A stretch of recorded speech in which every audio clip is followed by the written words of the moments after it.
Hello, my name is David Gogian. Thank you for joining me. I am a licensed mental health counselor, and I'm also currently in the process of getting certified as a forward-facing coach. Welcome to Tools for Hope Part 1. In this video, I will be talking about perceived threat and the autonomic nervous system. The concepts, principles, and skills that I will be talking about are based on the work of Dr. Eric Gentry, who developed this approach called forward-facing trauma therapy and forward-facing coaching. I would like to start with a question. Is your life stressful? I imagine that you're thinking, of course, everyone has stress. And you are correct. Everyone experiences stress. That is part of being human. However, I'm going to teach you how to effectively reduce stress so that it is more manageable. For those of you with chronic pain, the principles and skills that I will be teaching you can help you to live in a more comfortable, relaxed body, even when you have pain. And being in your stress response too much may actually be causing some or most of your pain. So if you are able to master the skills that I'm going to teach you, it's possible that you will not only be able to feel less stress, your chronic pain symptoms may even improve or be eliminated altogether. So this slide shows some common causes and effects of stress that most people would probably say they experience at some time in their lives to varying degrees. So under causes, you see things like school, job, relationships and family, money, and health. And under effects, you see things like anxiety, depression, trouble sleeping, fatigue, low energy, health problems, and physical pain. What if I told you that the things listed under causes are not the real cause of stress and are not the cause of the things that are listed as effects of stress? Even though these things are real life situations and experiences that we all deal with on a day-to-day basis, they are not the actual causes of our stress. It is our own past painful learning experiences that cause us to interpret these situations and experiences as dangerous. And it is the chronic activation of our stress response system that causes us to experience the effects listed here. For people who have high ACE scores, they have a lot of past painful learning because of the trauma that they experienced during childhood. If you have never heard of ACEs, it stands for Adverse Childhood Experiences. I will talk more about that in a minute. So, to sum up, the perception of threat is the real cause of stress, as well as the effects of stress. And this is what research has shown to be the primary cause of trauma or stress-related symptoms, including chronic pain and other chronic health conditions, such as fibromyalgia, chronic fatigue, chronic neck and back pain, chronic headaches, including some migraine headaches, chronic dizziness, and chronic GI issues such as IBS. Of course, you must always rule out any structural or organic cause before considering if your chronic symptoms may be trauma or stress related.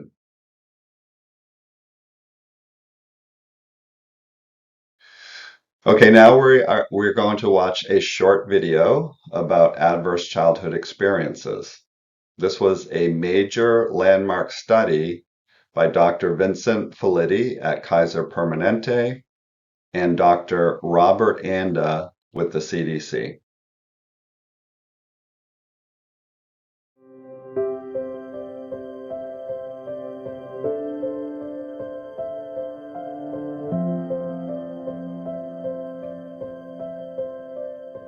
A child's experiences early in life are important building blocks for the developing brain.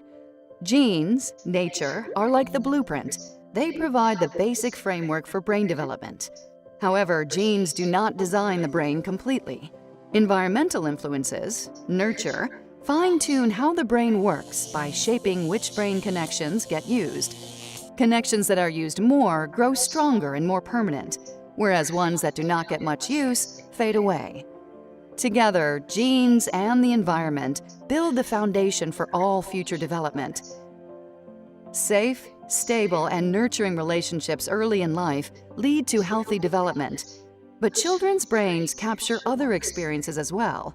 Stressful events. However, not all stress is bad. Positive stress involves normal childhood experiences, like starting daycare or meeting a new person for the first time. This stress is essential for healthy development because it helps children develop coping skills and confidence. But when stress is frequent, chronic, and uncontrolled, it is toxic to children, especially when they do not have a caregiver to provide support or buffer the stress. Adverse childhood experiences, ACEs, such as abuse, neglect, exposure to intimate partner violence, parental depression or addiction, and poverty, are toxic stressors which could lead to lifelong changes in learning and behavior. ACEs early in development can impact social, emotional, and cognitive functioning, increased risk-taking behavior such as drinking and substance use, and increased risk of disease, disability, and social problems later in life. The question is, how do adverse childhood experiences impact a lifelong development? One of the most important systems in our body is our stress system.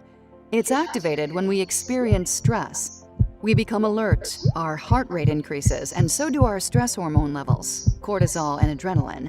Our body is ready to react, what is known as fight or flight.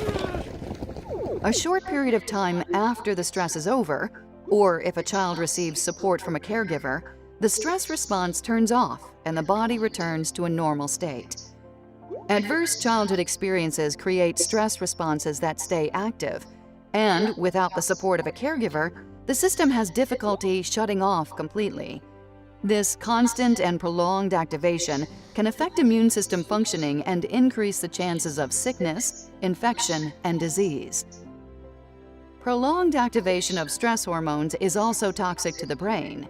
Certain areas of the brain are more vulnerable to toxic stress, including the executive center or the brain's control center, an area important for solving complex problems, attention, reasoning, impulsivity, inhibition, and learning. A second area is the emotional center, the brain's alarm system, which is involved in processing and interpreting emotions and the ability to control impulses. The third area is the memory and learning center, the brain's filing cabinet, which plays a major role in learning and the formation and retrieval of memories. Science shows that adverse childhood experiences impact all of these brain centers. Behaviorally, what we begin to see is emotional distress, poor emotion regulation, greater impulsivity, learning difficulties, and physical and mental health problems. So, one of the major findings of the ACE study is that they discovered a dose-response relationship between the number of ACEs people have experienced during childhood and their risk of developing chronic behavioral and physical conditions in adulthood. In other words, the higher the ACE score, the greater the risk. For those of you with chronic pain, the study showed an unmistakable link between ACEs and adult onset of chronic disease, including chronic pain. The good news is that we are not doomed by our past. We can heal from the effects of past trauma. In fact, our brains and bodies have a natural built-in ability to heal and repair itself under the right conditions. So let's learn how we can help create those conditions.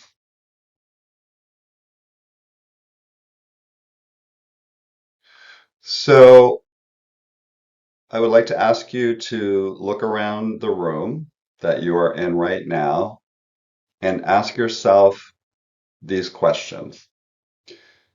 Am I safe right now? Is there any actual threat or danger? Hopefully, there isn't anything dangerous in your room at this moment. By most objective measures, we are living in the safest time in human history. But it doesn't always seem that way with everything that we see and hear on the news. Also, as we have already learned, any past trauma can make us feel less safe, especially during our childhood. When we experience trauma during childhood, we have to learn how to adapt to the real and perceived threats in our environment in order to survive. Adapting and surviving are good things. The problem is that we usually overadapt. The way that we overadapt is we become hypervigilant to threat in our environment. We start scanning our environment for any threat or danger. However, when we become hypervigilant to threat, it causes us to perceive more threat where there isn't any, which then can become a chronic state of being. This chronic perception of threat leads to our stress response, which is the same thing as our fight or flight response, to be chronically triggered. This leads to the dysregulation of our autonomic nervous system. This is a diagram of our autonomic nervous system, which is part of our central nervous system. It is made up of the parasympathetic and sympathetic nervous system. The way that the system is designed is that we are meant to be in parasympathetic dominance, meaning we are meant to be in our parasympathetic nervous system most of the time. Our sympathetic nervous system is meant to be engaged when we need energy to respond to the demands of our everyday life, but also to prepare us to fight or flee when we are faced with actual danger. But once the actual danger has passed, we are meant to return to parasympathetic dominance. The chronic perception of threat that is caused by trauma leads to a dysregulation of our threat response system and leads to our autonomic nervous system becoming dysregulated. Our stress response gets stuck in the on position and we become sympathetic dominant. That's when we start to experience these symptoms: stress and anxiety, weakened immune system, feeling run down, chronic health problems, relational problems, and chronic muscle constriction. One of the reasons for all of these symptoms is the excess stress hormones, cortisol and adrenaline, that are constantly being pumped into our system because our stress response is stuck in the on position, because we are constantly perceiving threat where there is little or no danger. Chronic muscle constriction is one of the physiological changes that happen when our threat or stress response system gets triggered. You will see later in this presentation why this is so important and one of the keys to healing trauma. When we are parasympathetic dominant, we experience more of these: physical and mental health, peace, comfort, and we feel more relational and connected. Neuroception is when we consciously recognize that we are safe, especially when we are in situations where we are perceiving threat. The way we do that is by asking ourselves if we are in any real danger right now in this moment. Hopefully, the answer is no. Neuroception takes place in primitive parts of the brain without our conscious awareness. Stephen Porges, a neuroscientist who developed something called the polyvagal theory, describes neuroception as how neural circuits in the brain distinguish whether situations or people are safe, dangerous, or life-threatening.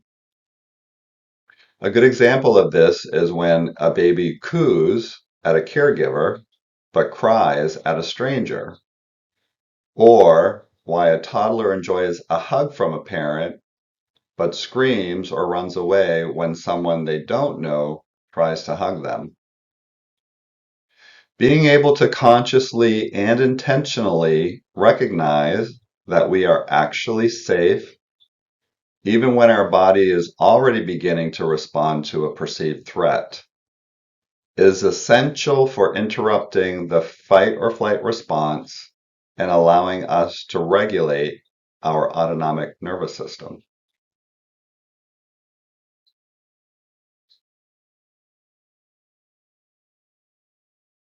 This slide shows what physiological and neurological changes happen when we perceive threat and our stress response is triggered.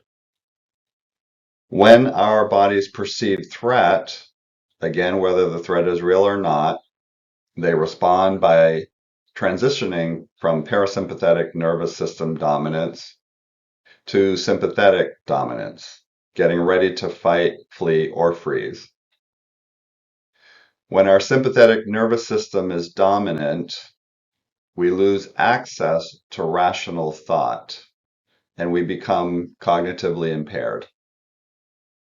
We rely on procedural memory, also known as muscle memory, and thoughts can be part of this as well, in which case they are considered intrusive since they are not thoughts that we want or are choosing to have.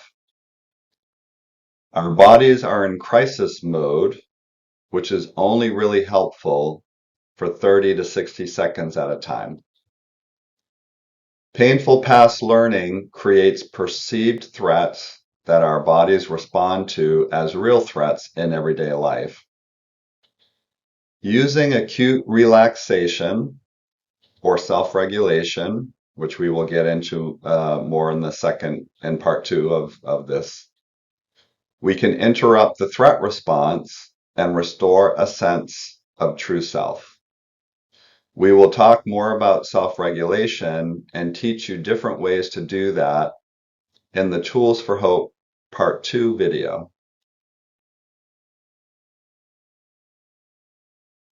This slide illustrates again what happens when we feel stress and our fight or flight response is triggered. When this happens, we react instead of intentionally choosing how we respond in a way that is consistent with who or how we want to be.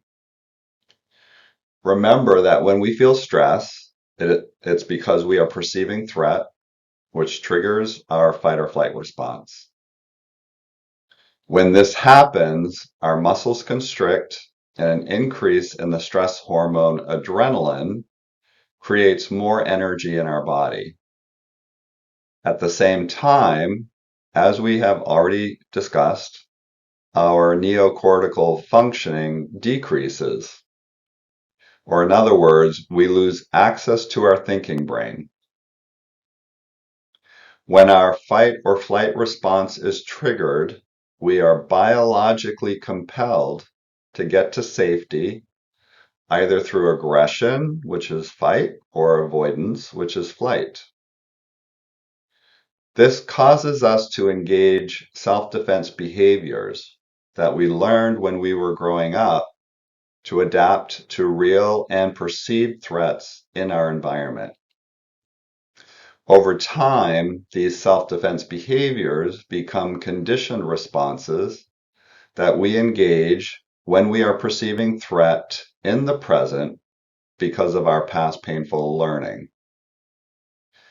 Finally, when our fight or flight response is triggered and we are reactive instead of intentional, this can cause us to say and do things that go against our values and principles.